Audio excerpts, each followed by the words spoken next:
बच्चों आज से हम क्या कर रहे हैं कि एक सीरीज ले रहे हैं। जब भी हमको टाइम मिलेगा कंसेप्चुअली वीडियो डालेंगे, उसके साथ हम क्वेश्चंस की सीरीज ले रहे हैं। क्वेश्चन कौन से हैं? जो प्रीवियस ईयर के क्वेश्चंस हैं उनको हम सोल्व करके कंसेप्ट के साथ और शॉर्ट ट्रिक्स के साथ सोल्व करके डालेंगे।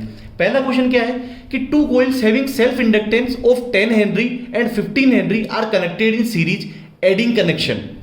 Find total inductance of series connection if mutual inductance between coils is 2.5 henry. और ये चार ऑप्शन दे रखे हैं। हमको क्या दे रखा है कि दो कॉइल दे रखी है, सेल्फ इंडक्टेंस क्या है उनकी 10 हेनरी और 15 हेनरी, दोनों को क्या कर रखा है सीरीज एडिंग कनेक्शन में कर रखा है, ऐड कर रखा है। टोटल इंडक्टेंस हमको फाइंड आउट करना है इस कनेक्शन की, जबकि म्यूचुअल इंडक्टेंस जो कॉइल्स के बीच का है वो क्या है 2.5 हेनरी है।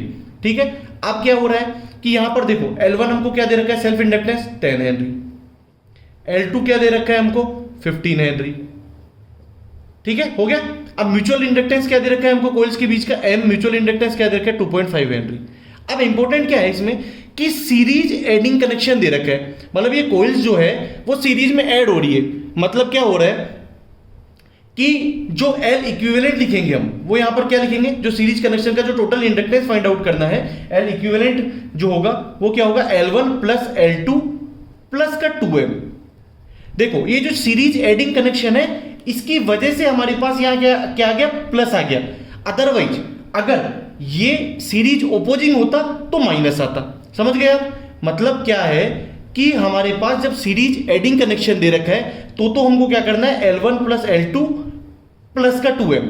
और अगर सीरीज ओपोजिंग कनेक्शन दे रखा होता तो L1 plus L2 minus 2M हो जाता। तो अब वैल्यूज रख दो, L1 क्या है 10 हेनरी है, L2 क्या है 15 हेनरी है और 2M की वैल्यू क्या है 2.5 हेनरी है।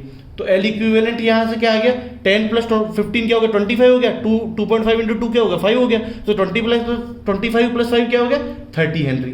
तो इसका ऑप्शन हो जाएगा 3। ठीक है, समझ में आ गया। सेकंड क्वेश्चन क्या पूछा है? The SI unit of permeability is. चार ऑप्शन दे रखे। अब देखो हम जानते हैं कि इंडक्टेंस, सॉल्यूशन क्या होगा, हम जानते हैं कि इंडक्टेंस क्या होता है L इज इक्वल टू होता है N square mu A by L।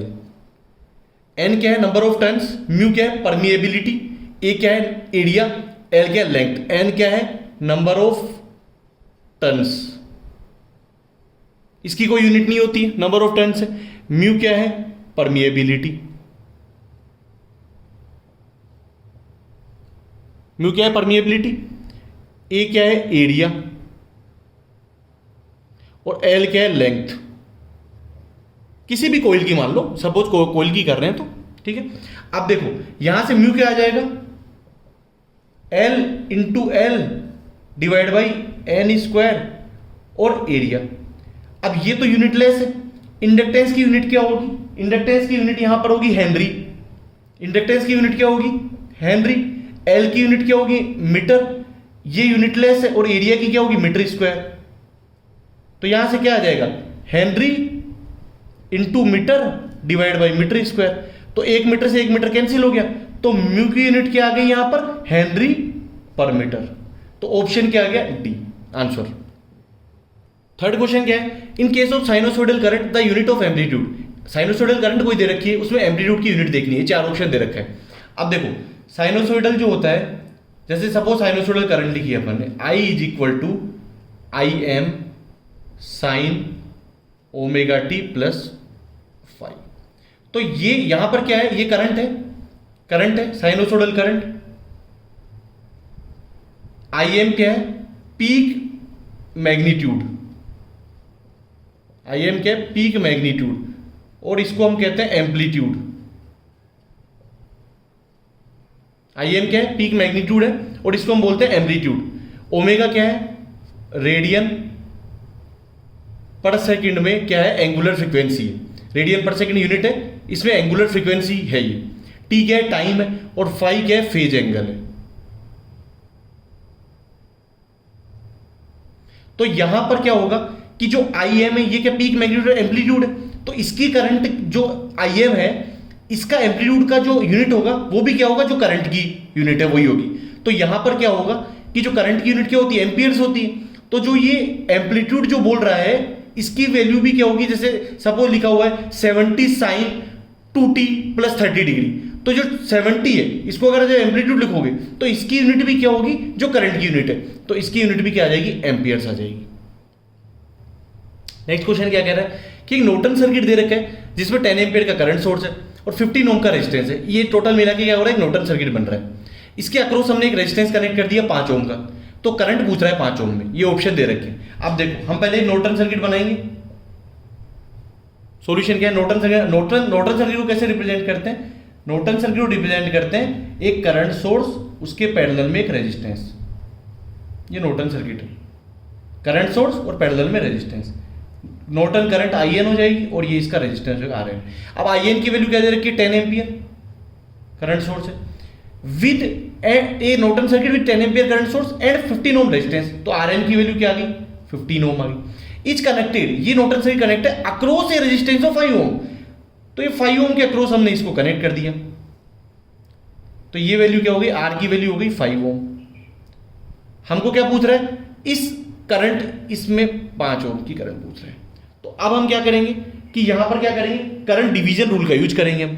तो according to current division rule, current division rule क्या कहता है कि इस ब्रांच में करंट निकालनी है। मान लो 2 रेजिस्टेंस है, वो पैरेलल में दे रखे हैं और उनमें आने वाली टोटल करंट दे रखी है। कब लगता है, 2 रेजिस्टेंस दे रखे हैं पैरेलल में दोनों रेजिस्टेंस पैरेलल में, एक सिरा एक तरफ कनेक्ट, दूसरा सिरा एक तरफ कनेक्ट है, तो पैरेलल में 2 रेजिस्टेंस दे रखे हैं और उनमें आने वाली टोटल करंट दे रखी है। तो करंट डिवीजन रूल के द्वारा हम किसी रेजिस्टेंस में करंट कैसे निकाल सकते हैं। सपोज इस रेजिस्टेंस में करंट निकालनी है, तो क्या करेंगे, टोटल करंट आ रही है इनटू इसके ऑपोजिट वाला रेजिस्टेंस अपॉन टोटल रेजिस्टेंस दोनों का। समझ गए, करंट डिवीजन रूल के थ्रू करंट निकालने के लिए क्या करेंगे, टोटल करंट इनटू जिसमें हम निकाल रहे हैं उसका opposite resistance divide by total resistance. तो I की वैल्यू क्या आ गई, यहां से IN क्या दे रखा है 10 इंटू RN क्या दे रखा है 15 divide by RN 15 plus R की वैल्यू 5, तो ये आ जाएगा 10 इंटू 15 डिवाइड बाई 20। तो यहां से I क्या आ जाएगा 150 डिवाइड बाई 20। तो इसको जब सोल्व करोगे 0 0 कैंसिल आउट, 2 को 15 कैंसिल आउट करोगे तो क्या आ जाएगा 7.5 ampere. Option 3 answer. Next question क्या कह रखा है कि एक साइनोसॉइडल सिग्नल है, पहले हमने देखा ही था उस समय साइनोसॉइडल सिग्नल, तो the frequency of A sinusoidal signal is 50 hertz, what will be the period of signal. अब देखो साइनोसॉइडल सिग्नल जो है अगर आप इसे ड्रॉ करोगे तो ये जैसे साइनोसॉइडल सिग्नल हमने ड्रॉ किया, ये हमने साइनोसॉइडल सिग्नल ड्रॉ किया, ये आगे भी जाता रहेगा, ठीक है। तो इसमें क्या होता है कि टाइम पीरियड जो होगा, देखो टाइम पीरियड क्या होता है कि जितने टाइम के बाद सिग्नल रिपीट होगा उसको हम टाइम पीरियड बोलते हैं। जितने टाइम के बाद सिग्नल रिपीट होगा उसे हम टाइम पीरियड बोलते हैं। तो यहां क्या हो रहा है कि देखो ये सिग्नल ऐसे आया, उसके बाद फिर यहां गया, फिर आगे चलता जाएगा, तो ये क्या होगा, इसका टाइम पीरियड होगा। इतने के बाद ये रिपीट हो रहा है, ठीक है, ये टाइम पीरियड होगा। और फ्रीक्वेंसी क्या होगी, साइकिल्स पर सेकंड, कि 1 सेकंड में कितने साइकिल हो रहे हैं, है ना, तो उसको फ्रीक्वेंसी बोलते हैं। फ्रीक्वेंसी क्या होगी 50 हर्ट्ज, और साइकिल्स पर सेकंड, कि 1 सेकंड में कितने साइकिल हो रहे हैं, है ना, जैसे 1 सेकंड में 50 साइकिल्स हो रहे हैं, तो ये फ्रीक्वेंसी कहलाती है। तो टाइम पीरियड और फ्रीक्वेंसी में एक रिलेशन है कि time period is equal to 1/f। Time period क्या होगा, टी जो होगा वो 1/f के बराबर होता है। तो यहां क्या दे रखा है, फ्रीक्वेंसी कितनी दे रखी है, 50 हर्ट्ज दे रखी है। सॉरी हमने यहां इसके ऑप्शंस नहीं लिखे, ऑप्शंस इसमें दे रखे हैं। पहला ऑप्शन दे रखा है इसमें 20 मिली सेकेंड, पहला ऑप्शन दे रखा है 20 मिली सेकेंड। दूसरा इसमें दे रखा है ऑप्शन, सेकेंड ऑप्शन जो होगा इसके अंदर वो दे रखा है 20 मिली सेकेंड। दूसरा ऑप्शन दे रखा है 30 मिली सेकेंड। थर्ड इसमें गिवन है 50 मिली सेकेंड और फोर्थ इसमें है 10 मिली सेकेंड। ये 4 ऑप्शन है, ठीक है, कोई दिक्कत नहीं ऑप्शन से, ठीक है, हम कंसेप्ट समझते हैं। तो टाइम पीरियड जो होगा 1/फ्रीक्वेंसी होता है। फ्रीक्वेंसी यहां क्या दे रखा है 50 हर्ट्ज है, तो टाइम पीरियड यहां क्या हो जाएगा 1/50 सेकंड्स में हो गए। फ्रीक्वेंसी हर्ट्ज में, टाइम पीरियड सेकंड्स में। अब देखो 1/50 है, इसको हमने क्या किया, चूंकि देखो मिली सेकंड में आंसर दे रखा है तो हमने क्या किया 1000 से मल्टीप्लाई कर दिया, 1000 से डिवाइड कर दिया। तो यहां क्या हो गया, टाइम पीरियड क्या आ गया 1000/50 इंटू 1/1000। ठीक है, तो यहां क्या आ जाएगा, 1050 ये हो गया, तो ये 20 आ गया, इंटू 1000 ऊपर जाएगा तो क्या, ये 1000 क्या 10 की पावर 3 है, तो ऊपर जाके क्या हो जाएगा 10 की पावर -3 बन जाएगा, सेकंड हो जाएगा ये। ठीक है, तो टाइम पीरियड यहां से क्या आ जाएगा 20, 10 की पावर -3 सेकंड, इसको क्या लिख सकते हैं 1 मिली सेकंड। 1 मिली सेकंड बराबर क्या होता है 10 की पावर -3 सेकंड, तो यहां से क्या आ जाएगा टाइम पीरियड 20 मिली सेकंड, तो ऑप्शन क्या आ जाएगा 1 आंसर हो जाएगा। ठीक है, तो ये कुछ क्वेश्चंस थे, अगर इनमें कोई डाउट हो तो आप कमेंट बॉक्स में लिख सकते हैं। ठीक है, नेक्स्ट सीरीज में हम और क्वेश्चंस लेंगे। Thank you.